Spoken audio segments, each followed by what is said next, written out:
Hello and welcome to the news on Magic Bricks Now. I'm Kavita Krishnan. Let's take a look at the top headlines at this hour. Karnataka defies the Supreme Court order. Legislative Council passes a unanimous resolution to not release water for any purpose apart from providing it for basic concerns of Bengaluru city and the Kaveri Basin. Unprecedented face-off over there between the state government and the judiciary. Is the state heading towards a constitutional crisis? And the war for water escalates across the border. Tamil Nadu files an objection in the Supreme Court accusing Karnataka of not releasing water. Mumbai will stay on high alert through the weekend. The police have beefed up security after two children are reported sighting unidentified masked men in fatigues with backpacks on Thursday morning. Multi-agency search is on as the police released the first sketch of the suspect on Friday.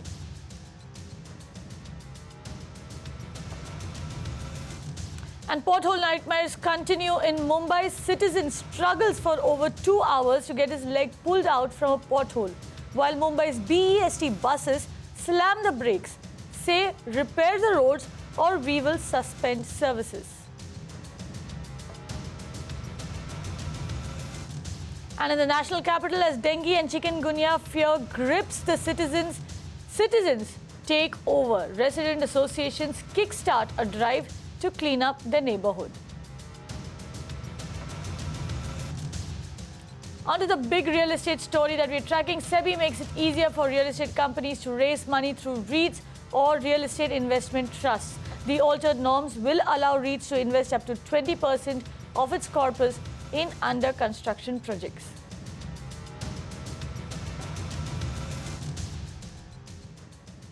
First up, big push coming in for REITs or real estate investment trusts from SEBI. The altered norms will give more flexibility for investors and make it easier for them to raise money. Listen in to what the market regulator's chief UK Sinha had to say about the changes. The board has approved, for example, a two-stage SPV, so an SPV and holding company with a lot of safeguards so that it is not misused. So we have been very careful in providing the safeguards. And also the mandatory holding by the sponsors, which was 25% earlier, that has been reduced to 15%. This is in keeping with the demand from the market and extensive consultation that we had. I'm also happy to report to you that 3 InvITs have already been registered, and one of them has also filed their scheme. And I will not like to name that particular one, but the amount involved is almost 5,000. Almost 5,000 crores. So one request has already been filed. 3 other requests have been filed for registration of InvITs. They are at various stages of examination. Let's take you through some of the big changes that have been announced by SEBI today. The new norms put out on Friday will allow holding companies to invest in SPVs or special purpose vehicles floated by the parent company. Essential in real estate where multiple SPVs are sometimes made for a single project. Another big change, up to 20% of the corpus can now be invested in under construction projects. SEBI has also allowed REITs to invest in hotels and hospitals. Earlier, this was restricted only to office properties or commercial real estate that had been rented out, rent-generating commercial real estate. Another big change that has been announced is that sponsors in a REIT has now been increased from 3 to 5 sponsors. Investor-friendly move that has come in is that private equity deals in REIT will now need a shareholder nod. SEBI's decisions are expected to make it easier for companies to attract investors for their REITs, thus unlocking the value of the assets that they have created. This will also help in alleviating the liquidity crunch that is currently being faced by a number of big realty companies. Meanwhile, Magic Bricks Now's senior editor Faye D'Souza spoke with industry leaders earlier on Friday to get us a lowdown on what has changed and how will the new changed REIT norms impact industry. Do we now have all of the clarity we need on REITs? Do you actually expect now REITs before maybe the beginning of next year? I think lot of clarity has come in last 2 years about how to handle the exit for those asset owners, and the way internationally these assets do get registered as a REIT. Yes. And that really expands the horizon for investors to invest into an income-yielding assets. To my mind, this step of SEBI today really reached to a stage where I don't think we have any more complaints really not to do a REIT. So I expect... Okay, so if you have no more complaints not to do a REITs, then is ASK looking at doing a REIT soon enough? Yeah, I think ASK has all the time has focused more on residential focused private equity in last 8 years. And I think in the current situation, having most of the clarity of how to handle REIT, what taxation would be around, and what would be the exit route for the REIT, the income yielding asset holders, I think we definitely would be exploring a possibility of the commercial assets investments leading to REITs. Is this the lifeline that you've been waiting for a while? Because now this means that a lot of the holdings can be REITed out. You can raise funds to plow into new projects? Well, Faye, I would not say it's a lifeline. It is primarily a route for raising capital. You can actually put more capital to better use in terms of yield for a company like ours, which is a listed company. But yes, this gives a very positive signal in terms of there is government and the regulator really working hard to make more avenues, create more cash flows into the system. And giving this confidence is very important when you see commercial real estate has really taken off. You have shortage in the commercial space in the country where it becomes really challenging that, you don't have space to offer to sell or maybe lease. Amit, there was a report not long ago about your company as well considering a REIT. Does this give you the clarity that you need? What happens from here? How long can we how long before we can expect a REIT from you? Well, first and foremost, I think this is very important because clearly the total asset size available across developers is not large enough to qualify for the minimum asset management requirement under the former REIT regulations. So increasing the number of sponsors clearly helps where one can now aggregate a larger number of developer assets to manage a REIT. So I think certainly that's a step in the right direction. Secondly, the requirement for promoter holdings to be reduced from 25% to 15% again is important because one of the major reasons for these developer partners to come forth is to actually seek liquidity and not get caught up for the infinitely long term with these investments, because this is a liquidity event for them. So I think that's another thing which is very helpful. I think third and foremost, the most helpful thing is really the need for the 75% majority approval, because that we've seen as a major bottleneck, not just for REITs, but for even other fund formats, whether it's AIF or others, where there are requirements for a manager intervention which cannot be foreseen. Also, adding hospitals and hotels, Atul, how much of a difference will that make from the point of view of someone who's considering a REIT? How much of a difference will inclusion of hospitals and hotels in the definition of commercial property make to you? The commercial property, the yielding office assets have at least a proper, you can track the yield. Whereas hospital and hotels will be a spiky yields where you will not be able to track it year on year. But the office market yield, you can track it because the leases are long for 10 years. You can track the returns for 10 years very easily. And it's very, very stable cash flows. On to our continued focus, the Kaveri water dispute. Karnataka decides to defy the Supreme Court order. It passes a unanimous resolution to not release water to Tamil Nadu. Says that the water will not be used for any purpose apart from providing it for basic concerns of citizens living in Bengaluru and the Kaveri Basin. The Karnataka Legislative Council and the Assembly unanimously passed a resolution in what was a carefully worded draft saying that the state in all four of its reservoirs currently has only 26.7 TMC of water, and that water shall be drawn only to fulfill the needs of drinking water purposes of people in the Kaveri Basin and also in the city of Bangalore. Although the resolution stays completely clear of mentioning anything about the Supreme Court order, in effect, it would mean that the Karnataka state will not be now releasing 6,000 cusecs of Kaveri water to Tamil Nadu as per the Supreme Court directive.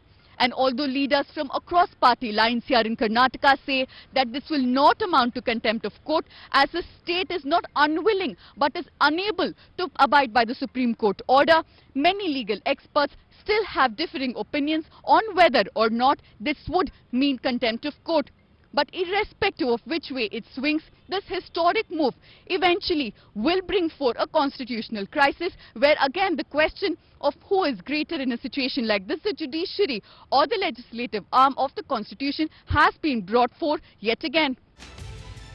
By defying the Supreme Court order, is the state of Karnataka headed towards a crisis?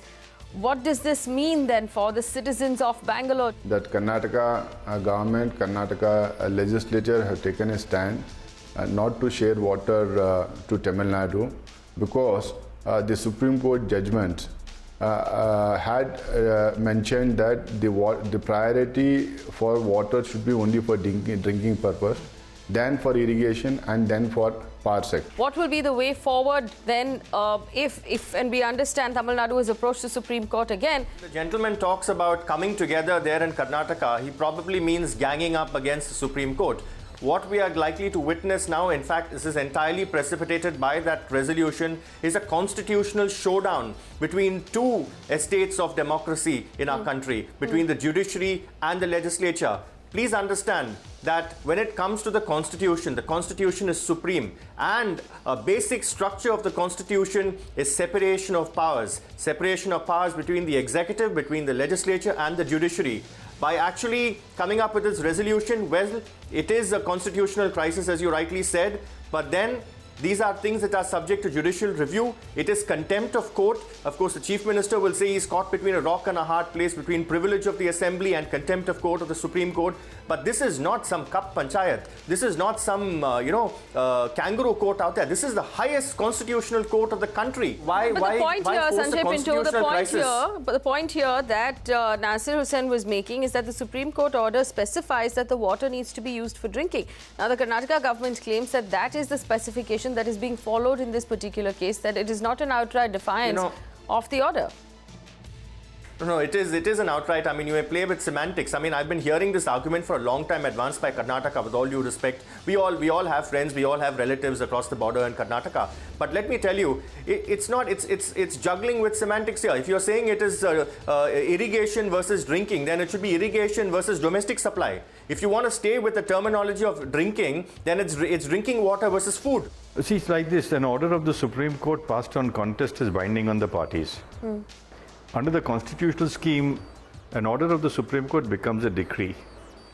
If a decree is not followed, absolutely, then the Supreme Court has the powers to take actions for the purposes of executing and implementing the order.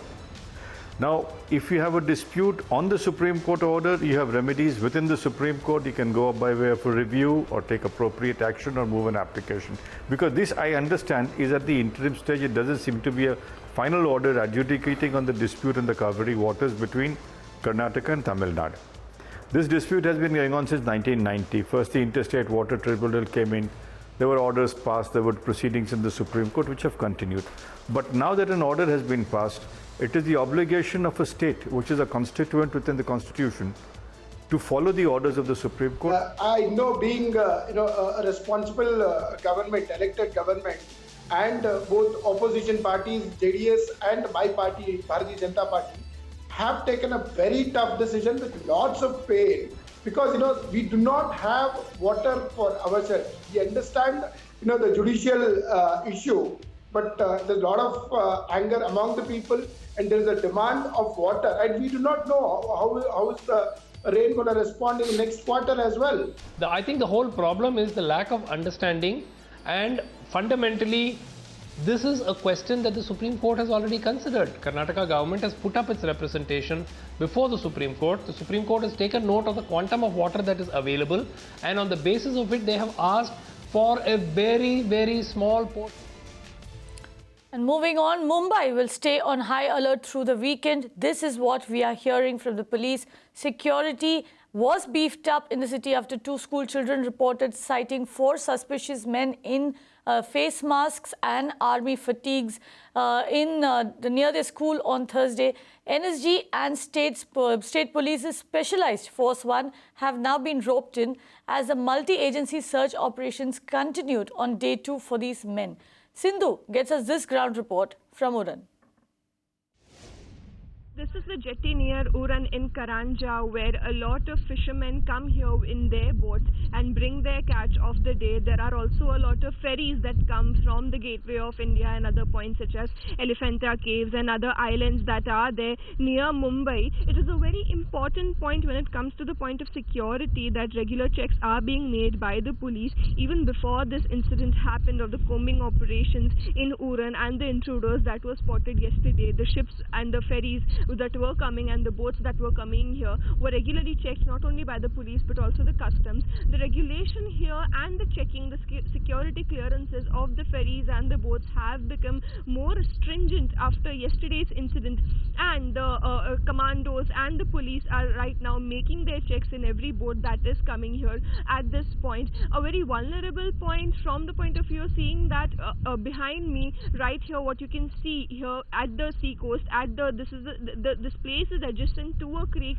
and opens up into the Arabian Sea, and a lot of important places such as the GNPT, ONGC, the merchant navy ships that are always there in the Mumbai harbour, and the defence bases that are there of the Navy, the Naval Dockyard and the Western Naval Command, everything is here, which makes it a very important spot for the police and the security agencies to maintain constant security and so as to avoid any danger or untoward incidents.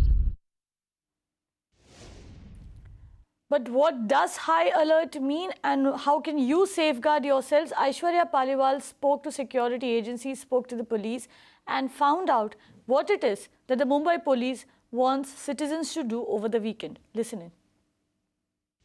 Now, the Mumbai police has said that whole of Mumbai will remain on high alert for the next 24 hours at least. They are advising people to, also the number of policemen manning the city currently, they have increased them so that no untoward incident can happen.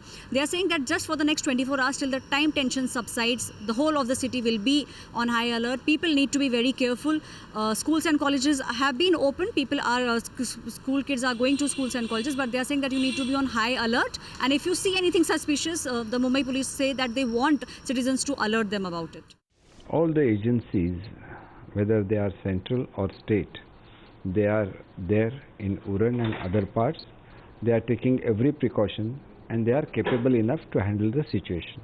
Okay. So we are getting inputs such as from various sources that there are 4 to 5 men in Pathani suits or in army fatigues. What is the official information on record from the government on this matter? I would like to appeal everybody that nobody should rely on the rumors and there should be no panic at all because government security agencies, Indian security agencies are powerful enough to handle any situation. Any information that is received by the government is always cross-checked, but we are not losing any time. We are all prepared and people should maintain peace. People should not believe in any kind of rumors, and if any suspicious moment is noticed by them, they should contact the police. And so if these are rumors, then what is the official version? What exactly is the information that the police had got this morning which put them into this action, this sort of action today? I'm not telling you that these are rumors. Okay. There is the information received by us and we are searching, we are making the combing operation, all the agencies. And the information being, sir? Pardon? The information which was received by the students is being cross-checked. At the same time, action is being taken because you cannot lose time. Right. And you cannot take any risk because we have the previous experience about 26th Mumbai, when Mumbai suffered from that attack. And now no more will tolerate this. The government is very serious about it. And our forces are powerful enough to tackle any situation. And of course, the Chief Minister, the government of Maharashtra and the police are very, very active on social media, on Twitter. So citizens can continually log on to their Twitter handles for updates on the security situation. We will, of course, be updating you on the situation in Mumbai as the day progresses over the weekend. In the meanwhile, stay home, try and avoid crowded places, and report any suspicious movements if you see them to the police. That is a message that is essentially coming out from the state government and the police. Do not rely on rumors, is what they're saying. Staying with Mumbai, potholes continue to endanger people's lives and limbs. In a shocking incident, a Mumbai motorist was trapped in a pothole for over 2 hours in Mumbai's suburb of Malad on Thursday night. The fire brigade had to be summoned to get him out of the pothole where his leg was stuck. Disha Shah gets us his report.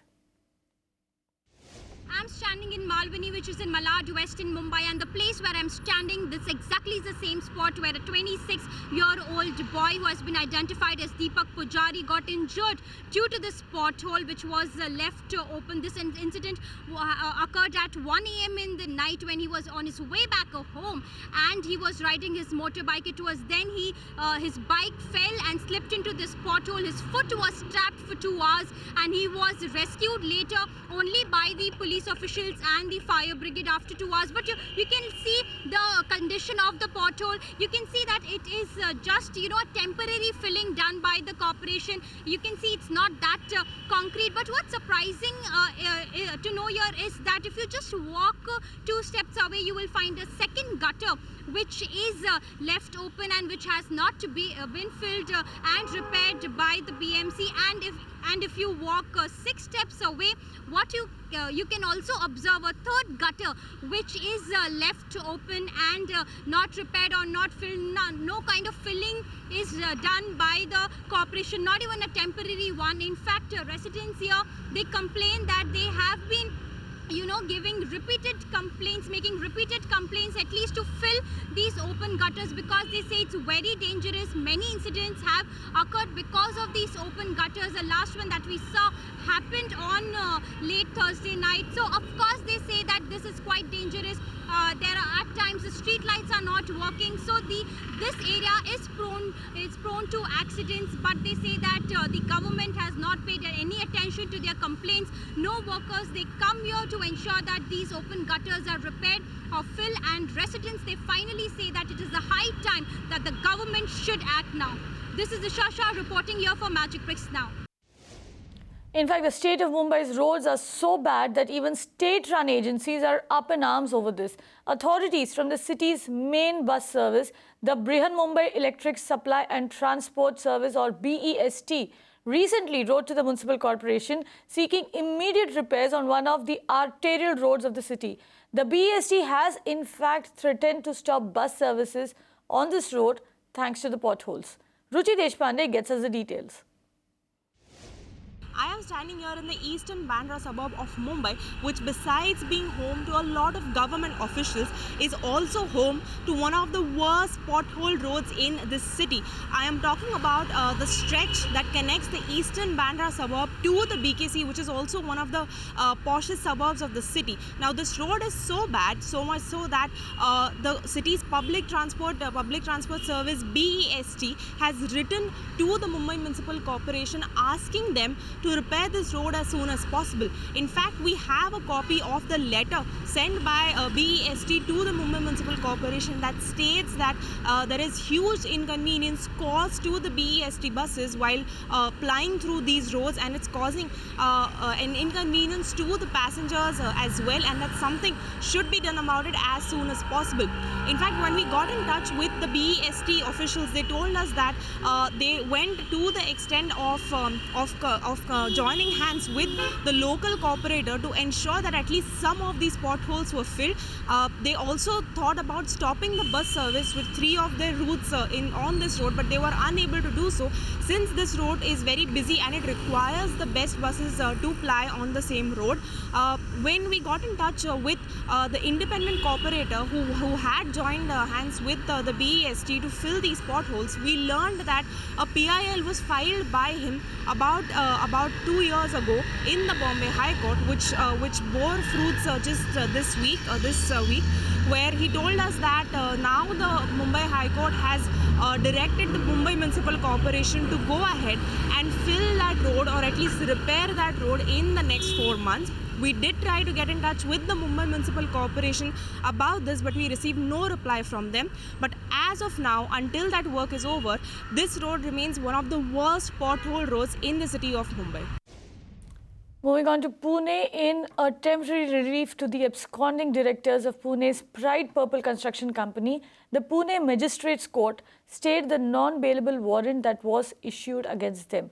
The warrant had been issued by the Pune police. The police have also formed a task force to search for the 6 absconding directors of the firm.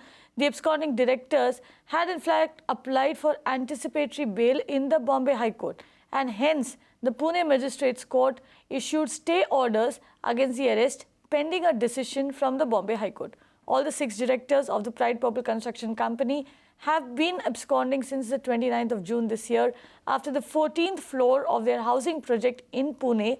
A slab in this particular floor collapsed and killed 8 labourers. With that, it's a wrap on this edition of the News on Magic Bricks Now. Thank you for watching. Keep watching Magic Bricks Now.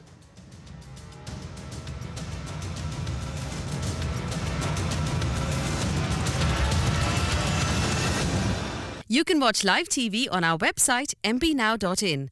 Find us on Facebook at facebook.com/magicbricksnow. And don't forget to click the like button. You can also follow us on Twitter at Magic Bricks Now. To stay updated with all our programming, hit the subscribe button on our YouTube channel by logging on to youtube.com/magicbricksnow.